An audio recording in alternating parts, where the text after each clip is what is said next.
జై శ్రీరామ్ అండి అందరికీ. కృష్ణం వందే జగద్గురుం.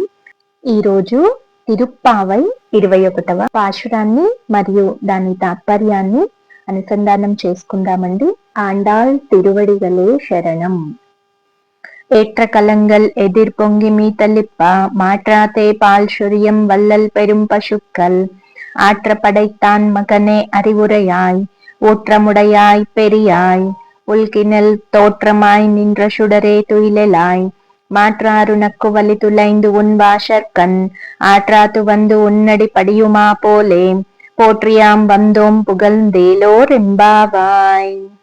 ఆండాళ్ తల్లి 21వ పాశురంలో కృష్ణుణ్ణి ఇంకా ఈ విధంగా మేల్కొల్పుతుందండి.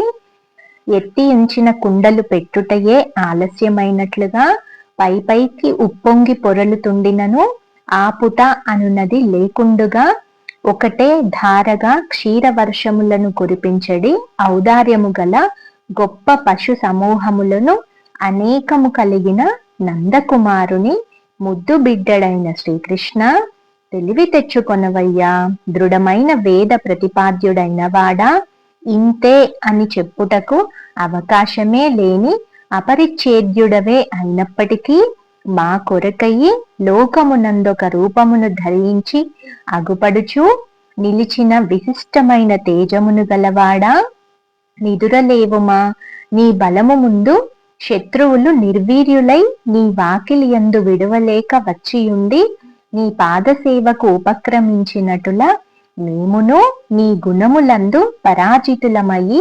స్త్రీత్వమగు అహంకారమును వీడి నేను స్తుతింప మంగళములాలపింపగా వచ్చియుంటిమయ్యా, లేచి రమ్ము అని గోదాదేవి ఈ విధంగా శ్రీకృష్ణుణ్ణి మేల్కొల్పుతుందండి. ఏమంటుందండి గోదాదేవి ఇక్కడ? నందుడు ఎంతటి పశు సంపద కలిగి ఉన్నాడు అంటే, మనము కుండలను తీయడమే ఆలస్యము, ఏకధారగా పాలు వస్తూనే ఉంటాయన్నమాట.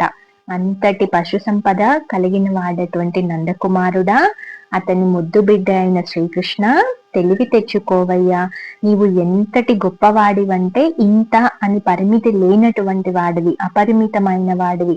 అలాంటి నువ్వు మా కోసము ఈ లోకమునందు ఒక రూపము ధరించి వచ్చావు. అంటే ఇక్కడ మనం కొలవడానికి, లేకపోతే ఆరంభంలో పూజ చేయడానికి విగ్రహం అనేది ఒక రూపం ఉండాలి అండి. కానీ అది మొదటి మెట్టు మాత్రమే. తర్వాత రూపం నుంచి ఆత్మ వరకు ఎదగాలన్నమాట. మనలో ఉన్న ఆత్మ, ఆ పరమాత్మ ఒక్కటే అనే స్థితికి మన సాధన ముందుకెళ్ళాలి అని ఈ పాశురంలో గోదా తల్లి చెప్పకనే చెప్తుందండి. ఇంకా ఏం చెప్తుంది అంటే, నీ బలం ముందు శత్రువులు నిర్వీర్యులై నీ వాకిలి యందు విడవలేక వచ్చి ఉన్నారు. వారు నీ పాదసేవ కోసం వేచి చూస్తున్నారు. అలాగే మేము కూడా నీ గుణములందు ఓడిపోయాము. మా అహంకారంను విడిచిపెట్టి నిన్ను స్తుతింపడానికి, నీకు మంగళములను పాడడానికి నీ ఇంటి ముందు వచ్చి ఉన్నామయ్యా, లేచి రమ్ము, మమ్మల్ని అనుగ్రహించు అని ఆండాళ్ తల్లి ఈ విధంగా శ్రీకృష్ణుణ్ణి మేల్కొల్పుతుందండి. ఇదండి ఈరోజు 21వ పాశురము. రేపు 22వ పాశురంలో మళ్ళీ కలుద్దాము.